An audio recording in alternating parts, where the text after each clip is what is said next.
নমস্কার, সন্ময় বন্দ্যোপাধ্যায় বলছি।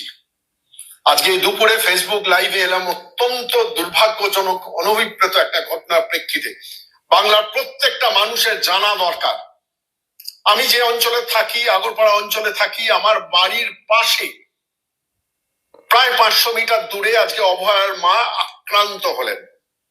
আপনারা জানেন পানিহাটিতে এবার নির্বাচনে অভয়ার মা রত্না দেবনাথ প্রতিদ্বন্দ্বিতা করছে। এটা বাংলার ঘরে ঘরে প্রত্যেকটা মানুষের জানা দরকার। প্রত্যেকটা মানুষের ঘটনার পুঙ্খানুপুঙ্খ বিবরণটা জানা দরকার। আজকে পানিহাটির পৌরসভার অধীন খর্দ থানার অধীন 6 নম্বর ওয়ার্ডে অভয়ার মার প্রচার কর্মসূচি ছিল সকাল থেকে। সেই প্রচার কর্মসূচি ধীরে ধীরে যখন DN Chatterjee road, Rasiklal Simani road, DN Chatterjee road, Kedarnath Mukherjee road হয়ে হরিমোহন চ্যাটার্জি রোড দিয়ে যখন ইলিয়াস রোডের দিকে আসছে, তখন তৃণমূলের ভৈরব বাহিনী, মহিলা ভৈরব বাহিনী, তারা রত্না দেবনাথকে ফিজিক্যালি আক্রমণ করলেন এবং অত্যন্ত কুৎসিত ভাবে, নোংরা ভাবে তাকে মারমুখী আক্রমণের দিকে পৌঁছতে হলো। 31 বছরের ডাক্তার কন্যা, ডাক্তারকে হারিয়ে একমাত্র কন্যাকে চোখের জলে বিসর্জন দিয়ে তারপর সেই মানুষটি যখন নির্বাচনী রাজনীতিতে এসছেন এবং প্রতিদ্বন্দ্বিতা করছেন, সৌজন্য বলে, ভদ্রতা বলে, বাঙালি কালচার বলে যে অপরপক্ষের প্রতিদ্বন্দ্বী প্রার্থী আমি যদি তাকে পছন্দ নাও করি, আমি তার সঙ্গে বড়জোর কথা বলবো না, বড়জোর হাত জোর করে বলবো আপনাকে আমি ভোটটা দেবো না। কিন্তু এই নোংরামি কি এই বাংলার কালচারে ছিল? আপনারা বলুন তো। আজ বাদে কাল মমতা বন্দ্যোপাধ্যায় আসছেন পানিহাটির মাটিতে। আমি বলছি Mamata Bandyopadhyay, you have to reply. আপনাকে উত্তরটা দিতে হবে অভয়ার মা কেন আক্রান্ত হলেন। আজকে প্রাণে মারা যেতেন, কন্যাকে হারিয়েছেন কিছুদিন আগে, আজ থেকে 1-1.5 বছর আগে। আজকে মার প্রাণটা চলে যেত। আমি জানি না তিনি কি অবস্থায় রয়েছেন। আমি বুঝতে পারছি না পরিস্থিতি কোন দিকে যাচ্ছে, কোন জঙ্গলের রাজত্বে আমরা বসবাস করছি।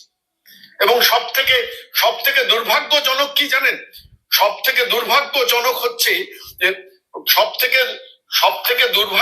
হচ্ছে যে এই এন্টায়ার এপিসোডটা ইনিশিয়েটেড বাই এই অঞ্চলের সব থেকে বড় যে তোলাবাজ সেই, আমি তার নাম বলে মহান করছি না, তার সঙ্গে একজন কমরেড, আমি নাম বলে দিচ্ছি, মলয় চক্রবর্তী।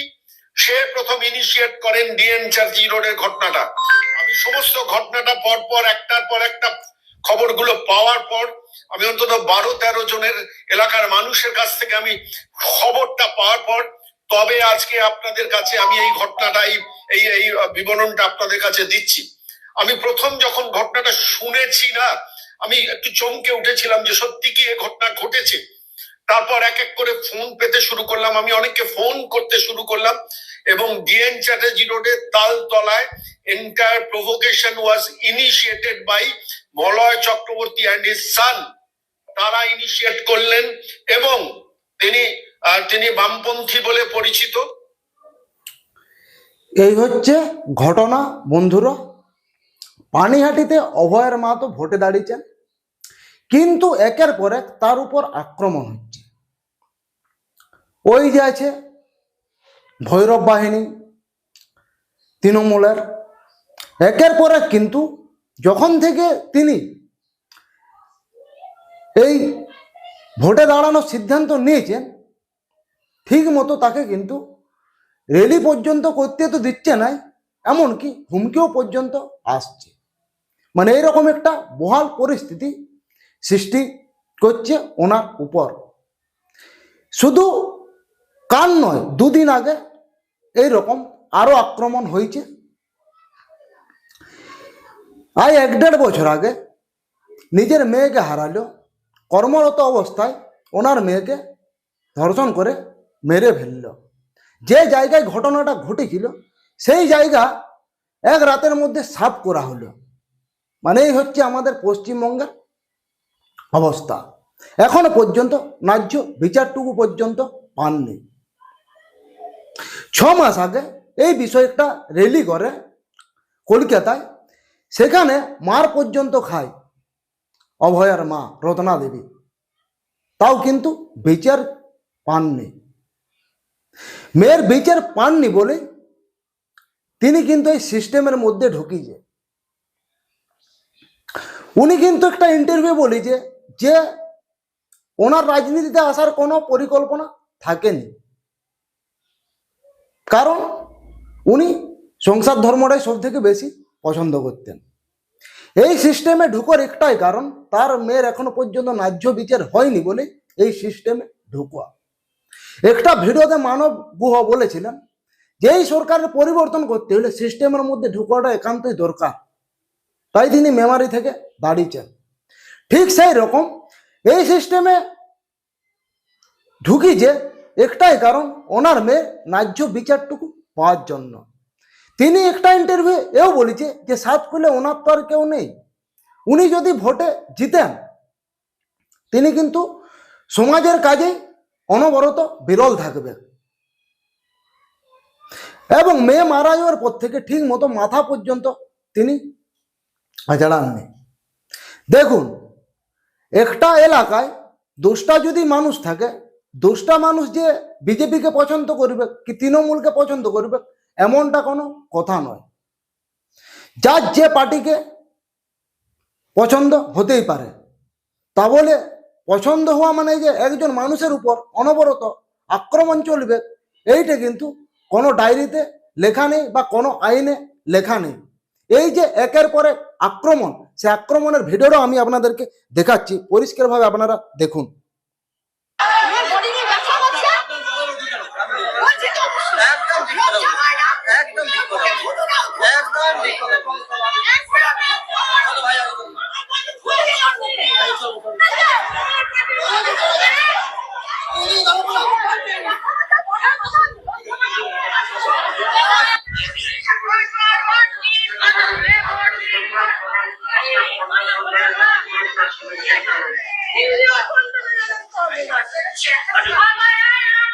হবে না কো ব্যর্থ,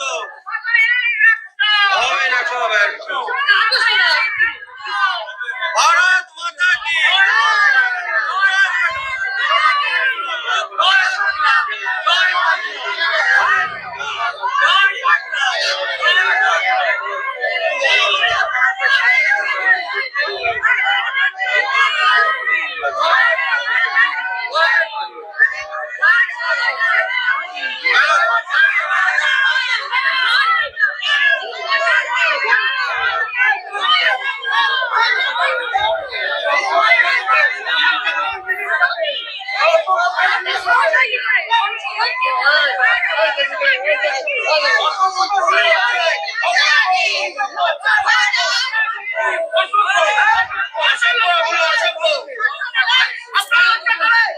আপনার লজ্জা নেই?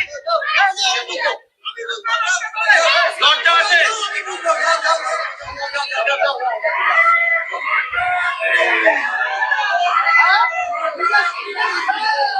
ভারত মাতা কি, ভারত মাতা কি, ভারত।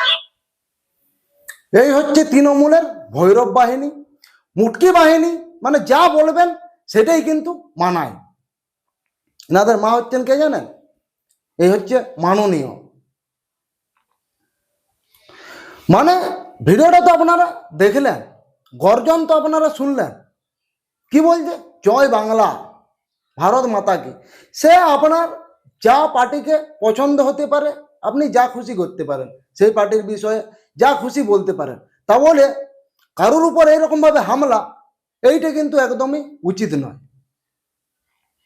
এবং কি বললো, মেঘ নিয়ে বডি ব্যবসা, মানে আস্পর্ধাটা একবার ভেবে দেখেছেন?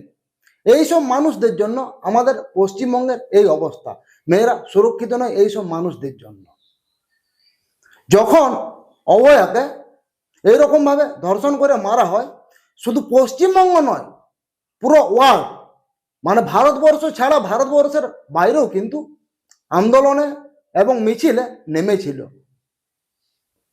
যাতে সঠিক বিচারটুকু হয়, সঠিক বিচারটুকু পায়। কিন্তু আদৌ কি হয়েছে? এখনো পর্যন্ত হয়নি।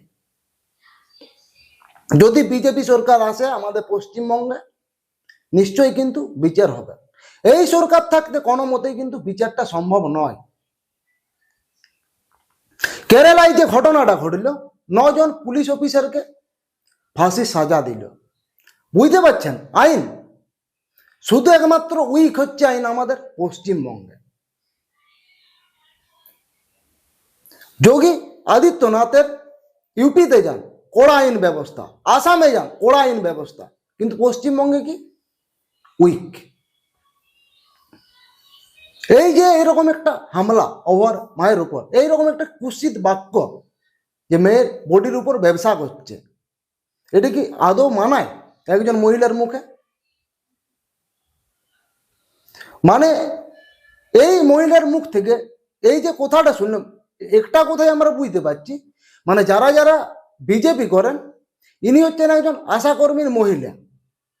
মানে যারা যারা বিজেপি করেন, আশাকর্মী যে জায়গায় উনি থাকেন সেই জায়গায় যদি যায় এবং যে ব্যক্তি বিজেপি করবে, যে ইঞ্জেকশনটা পুশ করবে, ইঞ্জেকশনের মধ্যে বিষও তো মিশিয়ে দিতে পারে। কি বিশ্বাস আছে?